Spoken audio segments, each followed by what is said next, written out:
feels like a really good time to check in to see how your tomatoes are doing and to let you see where I'm at and how mine are doing.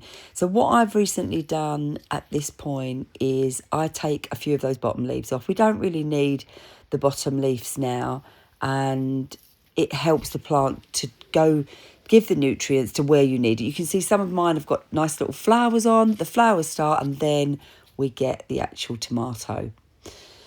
So hopefully yours have got tomatoes now. Mine are still green and they're not very big at the moment, but they're doing good. They're doing well. I'm feeding now once a week.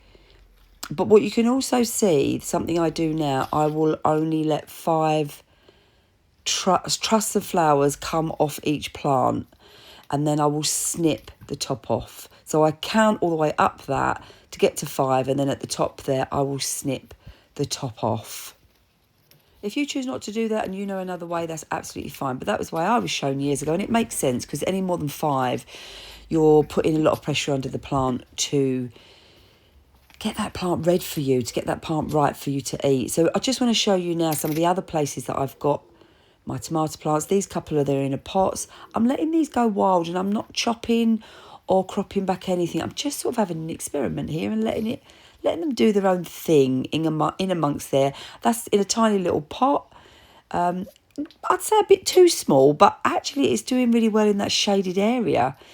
This one is in a bit of a bigger pot, but I've put it with a new fuchsia that I've got. So that's mingled in, so that's sharing the pot. So it may not do as well, but it'll give me something. One of the challenges is what you're going to tie your plants up to so they don't end up falling all over the place and breaking.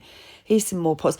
Some of these I put in bags as well, and this is a really good little device for holding it tight if you're doing pots and bags. I got it a couple of years ago and it slides underneath the pot.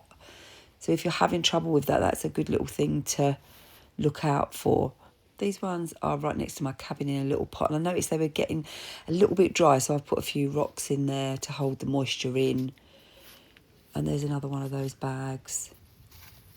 So they're mingled in with the garden, and I love that because then when the fruit comes, I can walk all around my garden and pick my tomatoes, eat as I go, or put them in the fridge. You may not have many plants in your garden, and that's okay. You might just be starting. I've just got a lot this year. Oh, there's that lavender I've done in another video. You can just see it's very woody, but it's giving me that little bit of flower and fragrance. I chose to do a lot of tomatoes this year because I wanted extra. I then pop them in the freezer once they're red, and then I put them in some of my dishes.